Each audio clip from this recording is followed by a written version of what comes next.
Hello dear students, my name is Shweta Mishra and welcome to all of you our study YouTube channel Road to Success।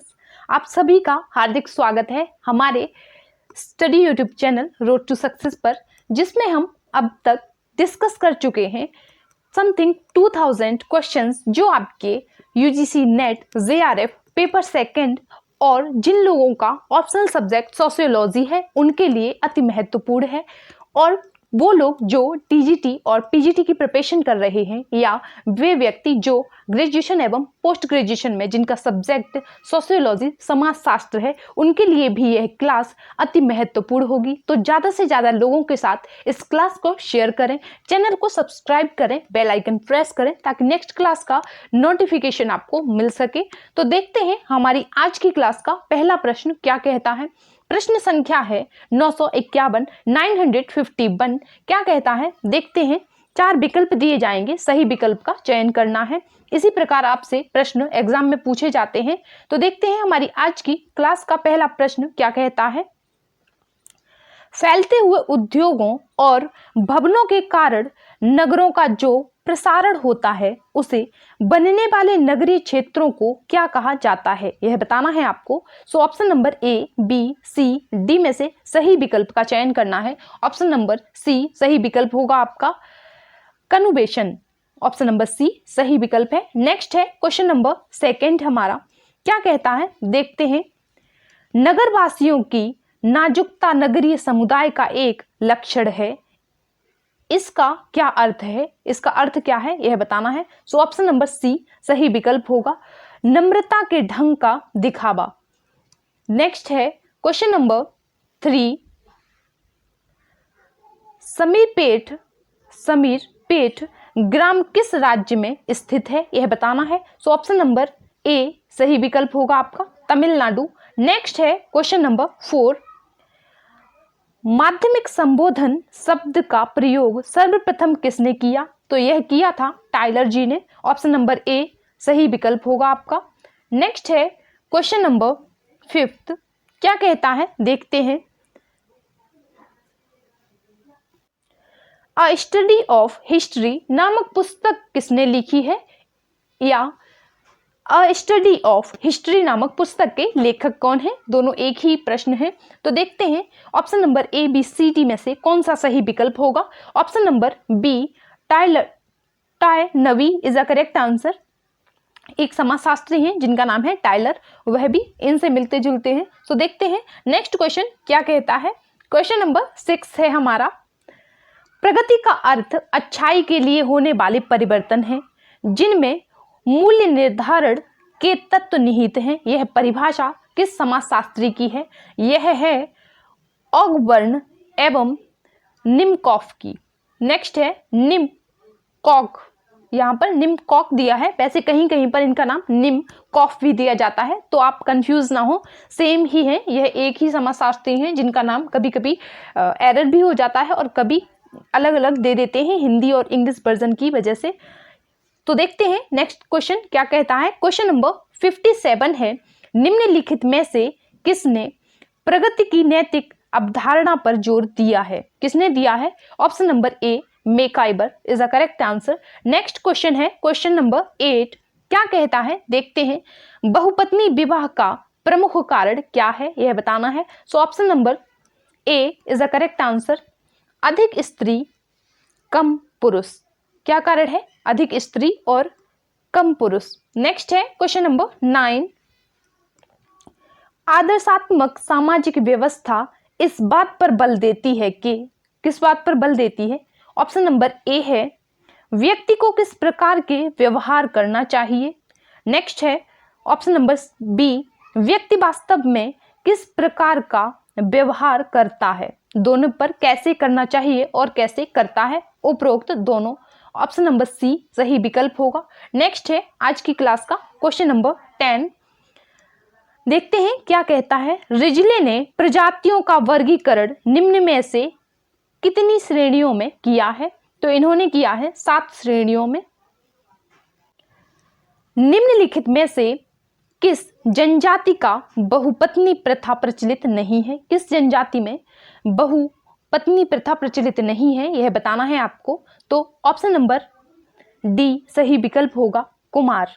बाकी के तीनों में प्रचलित है, किस किस में है यह देख लेते हैं। प्रश्न आपसे उल्टा भी पूछा जा सकता है कि निम्न में से किस जनजाति में बहुपत्नी विवाह प्रचलित है। सो ऑप्शन नंबर ए कहता है Naga, and option number B है खस, एंड ऑप्शन नंबर सी है हो। इन तीनों जनजातियों में बहुपत्नी विवाह प्रचलित है। नेक्स्ट है हमारी आज की क्लास का क्वेश्चन नंबर 12। निम्नलिखित में से सत्य कथन कौन सा है, यह बताना है। सो ऑप्शन नंबर डी सही विकल्प होगा।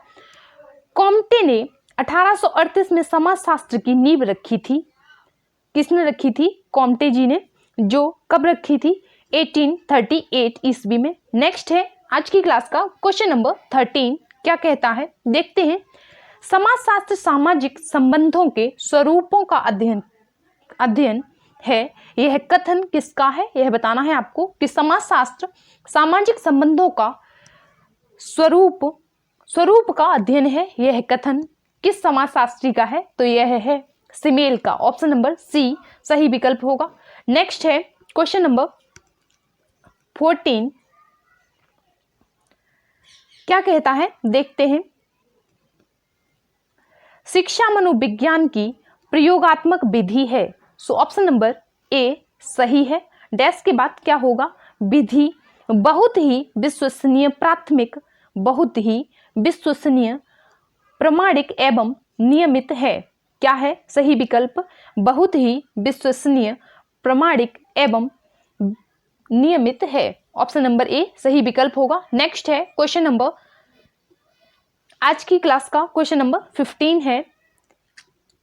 शिक्षा मनोविज्ञान की सर्वप्रमुख देन क्या है? क्या है? बाल केंद्रित शिक्षा। नेक्स्ट है क्वेश्चन हमारा, निम्नलिखित में से कितने सामाजिक संरचना को जाल क्रमों तथा भूमिका प्रतिमान संबंधों के रूप में परिभाषित किया गया है? So option number A Levy सुबोस is the correct answer, Levy सुबोस। नेक्स्ट है क्वेश्चन नंबर 967, क्या कहता है देखते हैं। समाजशास्त्रियों के निम्नलिखित समूहों में से वह कौन सा एक समूह है जिसकी शेष बचे हुए सम्मिलित नहीं है? Option number B R Linton, M Benton, R Merton, T Parsons. Next है क्वेश्चन नंबर 968, क्या कहता है देखते हैं। रॉबर्ट रेडफील्ड ने लघु समुदाय की परिभाषा में 4 विशेषता बताई है, जिसमें 3 हैं विशिष्टता, लघुता और सजातीयता। उसके अनुसार निम्नलिखित में से कौन सी चौथी विशेषता है? ऑप्शन नंबर ए अलगाव। सही विकल्प क्या होगा? ऑप्शन नंबर ए। नेक्स्ट है क्वेश्चन नंबर 969, जननांकिकी के क्षेत्र में निम्नलिखित शब्द का प्रयोग करते हैं। किसका प्रयोग करते हैं? जननांकिकी समष्टि भाव का, जननांकिकी व्यष्टि भाव का। उपरोक्त दोनों, ऊपर दिए हुए दोनों विकल्प सही हैं। ऑप्शन नंबर सी सही विकल्प हो जाएगा आपका। नेक्स्ट है क्वेश्चन नंबर 970, क्या कहता है देखते हैं। प्रोटीन उपभोग का सिद्धांत निम्नलिखित में से किस विद्वान ने प्रतिपादित किया? तो यह प्रतिपादित किया था ऑप्शन नंबर ए केस्ट्रो ने। प्रदत्त परिस्थिति किस समाज को मान्यता प्रदान करती है? तो यह मान्यता प्रदान करती है बंद समाज को। ऑप्शन नंबर सी सही विकल्प होगा।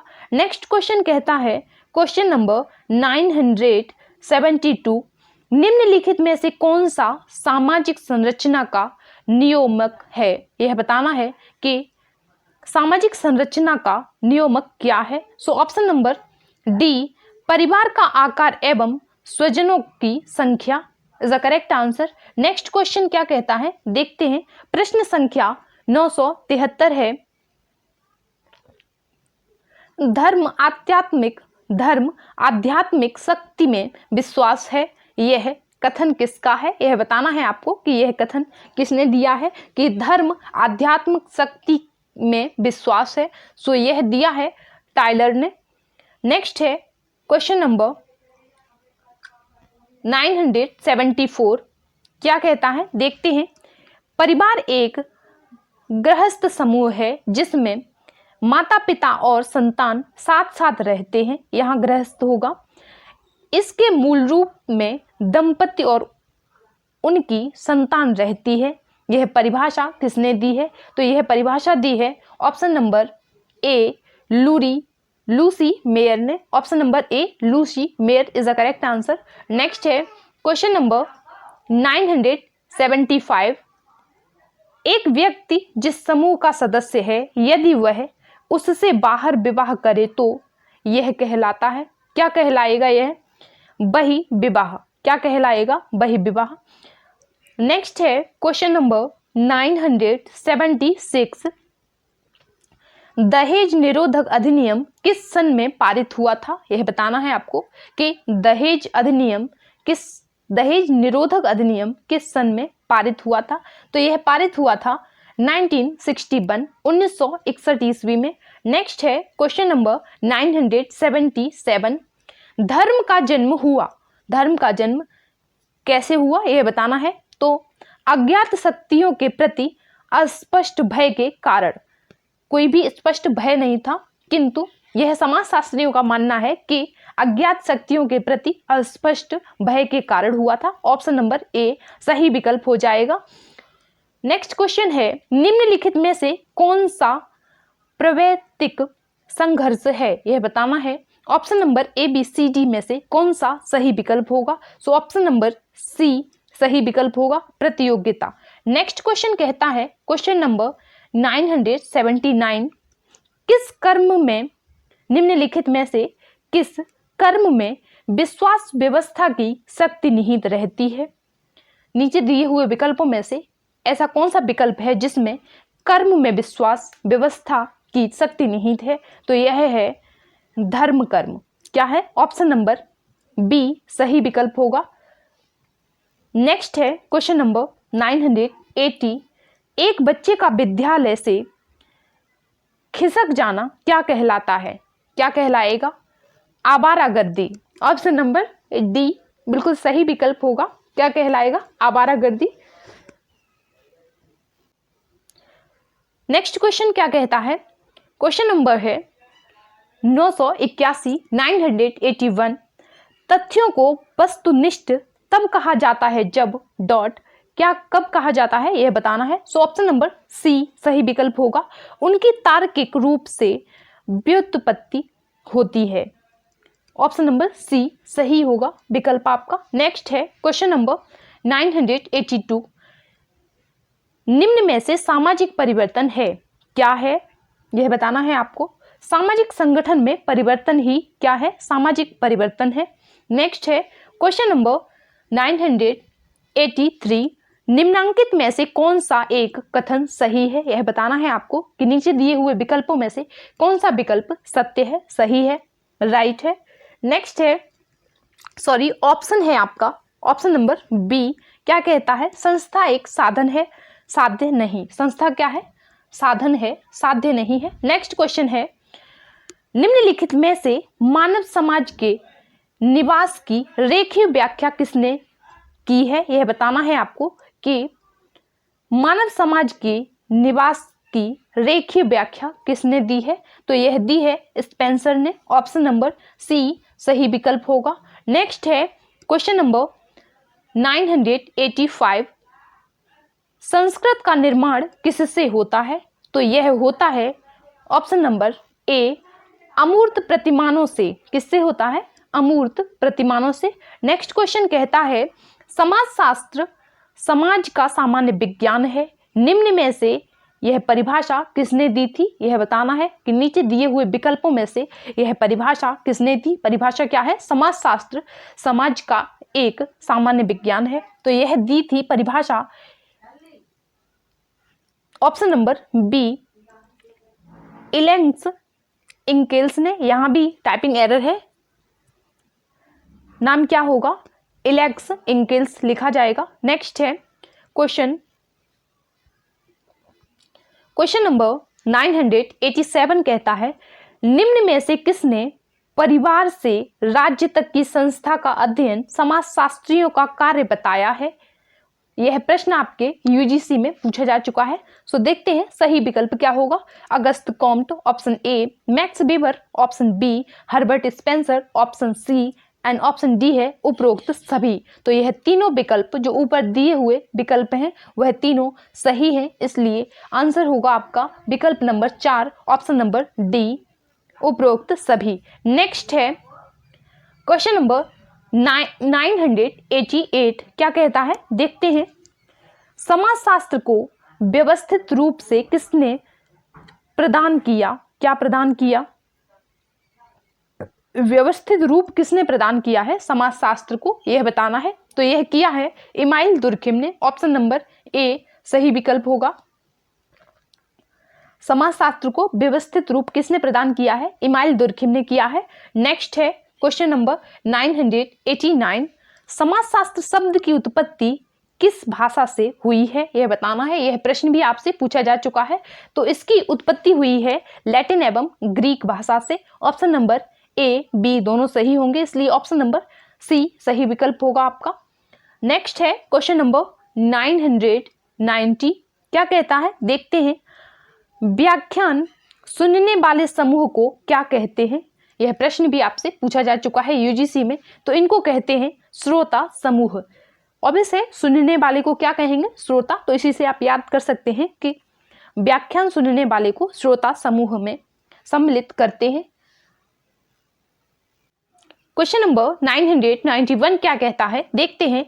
वर्ण व्यवस्था एक व्यवस्था है, वर्ण व्यवस्था एक व्यवस्था है तथा जाति व्यवस्था एक वर्गात्मक योजना है। यह कथन किसका है? तो यह कथन है आंद्रे बेताई का। नेक्स्ट क्वेश्चन है, निम्नलिखित में से कौन उत्तरी भारत के पितृवंशीय में, निम्नलिखित में से कौन उत्तरी भारत के पितृवंशीय हिंदू परिवारों में परिहार संबंध के प्रतिरूप में शामिल है, यह बताना है कौन सम्मिलित है। सो ऑप्शन नंबर सी सही विकल्प होगा। व्यक्ति तथा उनकी भाभी के बीच परिहार होता है। नेक्स्ट है क्वेश्चन नंबर 993, सामाजिक परिवर्तन में आर्थिक निर्णायकवाद की अवधारणा किस विचारक के साथ जुड़ी है? तो यह जुड़ी है option number D Karl Marx से यह अवधारणा जुड़ी है। नेक्स्ट है क्वेश्चन नंबर 994, निम्नलिखित में से कौन सा एक जातियों के बीच संरचनात्मक दूरी बनाए रखने में सहायक है? यह बताना है कि कौन जातियों के बीच संरचनात्मक दूरी बनाए रखने में सहायक है। सो ऑप्शन नंबर डी सही विकल्प होगा, शुचिता और प्रदूषण। नेक्स्ट है क्वेश्चन नंबर 995, पुस्तक white collar American middle classes का लेखक कौन है? यह बताना है। ऑप्शन नंबर डी सही विकल्प होगा, सी राइट मिल्स। नेक्स्ट है क्वेश्चन नंबर 996 क्या कहता है, कॉम्ट ने समाजशास्त्र के लिए सर्वप्रथम कौन सा शब्द प्रयुक्त किया था? कौन सा शब्द किया था प्रयुक्त? तो सामाजिक भौतिकी का प्रयोग किया था सर्वप्रथम। नेक्स्ट है question number 997, dictionary of sociology के लेखक कौन है? So option number C Herbert Spencer dictionary of sociology के लेखक हैं। नेक्स्ट है क्वेश्चन हमारा, समाजशास्त्र तथ्यों के संकलन के लिए निम्न में से किस पद्धति को काम में लाता है? तो यह वैज्ञानिक पद्धति को काम में लाता है। नेक्स्ट है क्वेश्चन आपका क्वेश्चन नंबर 999, 999 प्रश्न संख्या है। प्रश्न क्या कहता है, देखते हैं। निम्नलिखित में से कौन सा एक भारत में बेरोजगारी की बढ़ती हुई दर का कारण नहीं है? यह पूछा है आपसे कि भारत में जो बेरोजगारी बढ़ रही है उसका कारण क्या नहीं है। सो ऑप्शन नंबर डी कर्म का सिद्धांत जो है वह कारण नहीं है, बाकी के तीनों कारण हैं। सो एक बार देखते हैं कि भारत में बेरोजगारी की दर जो इतनी तेजी से बढ़ रही है उसका कारण क्या क्या है। आर्थिक मंदी सही विकल्प, उद्योगों में सूक्ष्म इलेक्ट्रॉनिकी का बढ़ता हुआ प्रयोग सही विकल्प, option number A B C. C option क्या कहता है देखते हैं, शासकीय नीति से भारी झुकाव, शासकीय नीति से भारी झुकाव, यह भी आपका सही विकल्प होगा। नेक्स्ट है क्वेश्चन नंबर 1000, प्रश्न संख्या है 1000। क्या कहता है देखते हैं, कानून सामाजिक नियंत्रण का किस प्रकार का अभिकरण है। प्रश्न को एक बार फिर से देखते हैं, ये कानून सामाजिक नियंत्रण का किस प्रकार का अभिकरण है, यह बताना है आपको। तो यह है औपचारिक नियंत्रण का प्रकार। इसी के साथ में हमने अभी तक इस सीजन में कितने क्वेश्चंस कंप्लीट कर लिए हैं, 1000। उससे पहले 1000 क्वेश्चंस हमने कवर किए थे एंड उससे पहले जो हमारी सीरीज थी वन लाइनर फॉर्म में जो हमने क्वेश्चंस कवर किए थे उसमें समथिंग 200 प्लस क्वेश्चंस को हमने कवर किया था। तो इसी के साथ में समथिंग आपके पास 2500 के समथिंग क्वेश्चंस हो चुके हैं जो आपके किसी भी एग्जाम में, अगर आप चाहे आप ग्रेजुएशन कर रहे हो उनके लिए भी मोस्ट इंपोर्टेंट है, पोस्ट ग्रेजुएशन में भी आपके लिए मोस्ट इंपोर्टेंट है, और टीजीटी और पीजीटी में भी यही प्रश्न रिपीटेड होते हैं, आने की संभावना होती है, बार बार यही प्रश्न आपसे पूछा जाता है एग्जाम में। एग्जामिनर के ये जो क्वेश्चन होते हैं वो फेवरेट होते हैं, इसलिए बार बार आपको देखने को मिलेंगे। और यूजीसी नेट जेआरएफ के लिए जो लोग प्रिपरेशन कर रहे हैं सोशियोलॉजी सब्जेक्ट के थ्रू, उनके लिए भी यह क्लास मोस्ट इंपोर्टेंट हो जाएगी। तो इसी के साथ में अब मुझे दीजिए इजाजत, फिर मिलेंगे एक नए सेशन में नए टॉपिक के साथ और फिर डिस्कस करेंगे कुछ प्रश्न और देखेंगे उनके उत्तर क्या होंगे। सही विकल्पों का चयन करते हुए हम सीखेंगे कि समाज में किस प्रकार की विविधता में एकता पाई जाती है और कितने वर्ग, और उन वर्गों का किस किस समाजशास्त्री ने क्या क्या अध्ययन करने के बाद क्या थ्योरी दी है, उनका क्या मत है और क्या उनका कथन है, यह देखेंगे। तो इसी के साथ में मुझे दीजिए इजाजत, फिर मिलेंगे। तब तक के लिए जय हिंद, अपना ख्याल रखिए, अच्छे से स्टडी करिए, स्ट्रेस मत लीजिए और खुश रहिए। Thank you for watching. इस क्लास को ज़्यादा से ज़्यादा लोगों के साथ शेयर कीजिए, चैनल को सब्सक्राइब जरूर करना। Okay, bye.